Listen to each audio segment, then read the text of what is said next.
Há alguns anos atrás, eu li um livro. As 5 coisas que você precisa fazer antes de morrer. Bom, quando eu terminei o livro, já tinha as minhas 5 coisas. Faz tempo.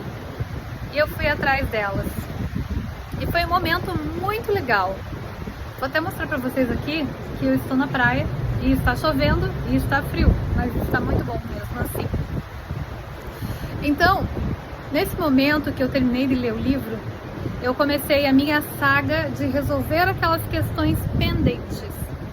Uma delas era uma antiga amiga, colega, que eu tinha ofendido. Sim, eu tinha ofendido. Ela fez uma coisa que eu não gostei e eu meio que ofendi ela, meio que jogando uma praga nela.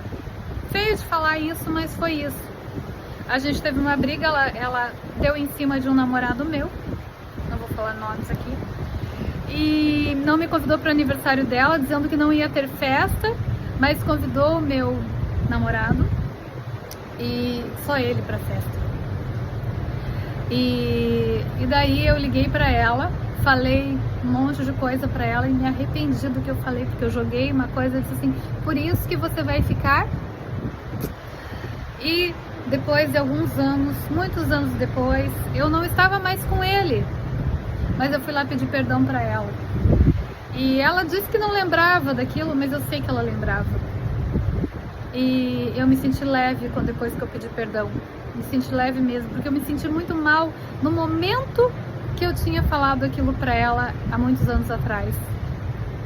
E eu lembro que eu saí de lá e fui na igreja e me confessei porque eu tinha me sentido mal. Mas eu me confessei com uma terceira pessoa, não era ela. Quando eu pedi perdão pra ela, foi outra coisa.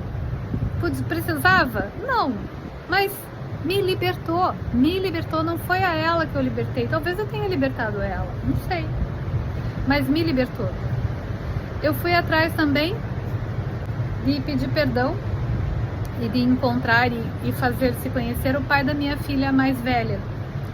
Ela ainda não conhecia ele e eu fui atrás dele e deixei ele conhecer ela.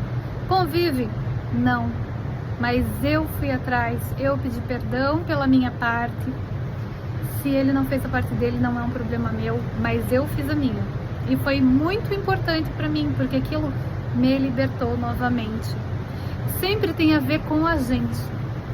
Daí eu lembrei de uma história de quando eu era criança, que eu tinha um pipoqueiro, que eu comprava pipoca e doce porcariada naquela época. Eram uns negócios assim que hoje todo mundo ia dar risada. Nossa, que coisa é essa? Maré mole, bijuzinha, umas balinhas assim de goma. E eu comprava fiado. Era Pipo, o nome dele, pipoqueiro. Mas era Pipo, a gente chamava, ô Pipo. E ele chegava no portão e a gente dizia, posso comprar fiado? Daí ele anotava e a gente pagava fiado depois. E às vezes pagava e às vezes não pagava. E eu lembro que quando eu virava as costas, dizia assim, Deus, se eu não te pagar, Deus te pague. Era uma frase minha e da minha amiga. E eu lembrei daquela frase de quando eu era criança. Eu não sei se algum dia eu fiquei devendo Pipo. Eu acho que eu pagava ele. Mas eu lembrei da frase e da intenção naquela época. Se eu não pagar, Deus te pague. Espero que Deus tenha pago. Mas eu fui pro meu bairro de infância procurar um pipoqueiro. Gente, eu procurei muito aquele pipoqueiro, muito, mas ninguém lembrava quem era o Pipo. Bom, fui atrás da escola, procurei um Pipo e paguei o Pipo. Dei uma grana pro Pipo. Vocês podem estar achando ridículo, mas aquilo me libertou. Era simbólico. Eu não sei se eu fiquei devendo alguma coisa pro Pipo. Talvez até tenha pago a mais. Não sei. Mas aquele momento, aquele simbolismo me libertou do pipoqueiro. Então, e teve outra coisa também, que eu não vou falar agora. Porque eu ainda vivo isso.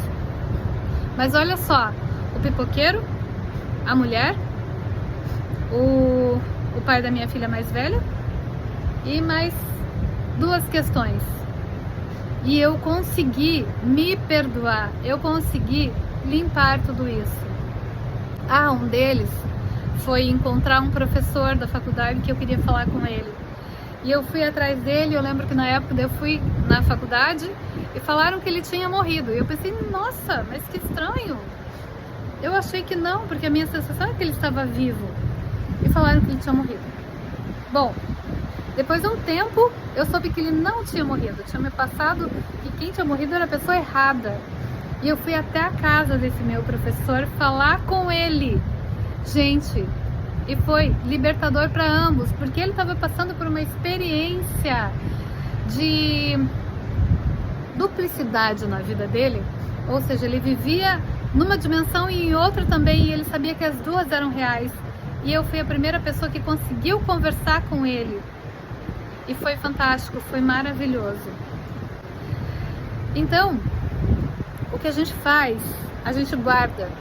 Mas se a gente perdoa tudo isso, se a gente se perdoa, se a gente vai atrás de resolver, eu queria resolver as 5 coisas.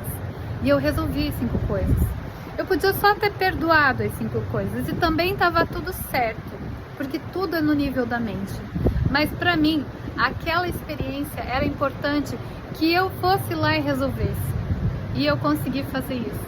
Eu fui lá e resolvi cada uma das minhas experiências, cada uma das coisas que eu me sentia mal por elas. E nisso, eu abri a portinha da minha cadeia e me libertei. Então, às vezes um livro pode fazer toda a diferença na nossa vida. Podem ser 5 coisas, pode ser 10 coisas, não importa. 5 coisas você tem que fazer antes de morrer. Uma coisa que eu deixei de fora era escrever o meu livro. Eu ainda não escrevi o livro da minha vida, mas eu estou ainda pensando em fazer isso. Então, não deixa para amanhã o que você pode fazer agora. Não deixa para amanhã. Vai lá e resolve.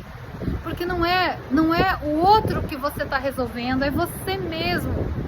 É a tua liberdade, a tua liberação. E quando você libera o outro, você também se libera. E quando você se libera, você também libera o outro. Porque todos somos um. Quando a gente consegue entender isso, quando a gente consegue lembrar disso, que todos somos um, gente, é fantástico. É uma sensação única, é uma leveza. Tua vida, ela flui, as coisas fluem. Não é pelo outro, nunca foi pelo outro, sempre foi você. Diz em relação a você. Então deixa a tua vida fluir, deixa a tua vida se tornar leve, alegre. Se liberta, perdoa e ama.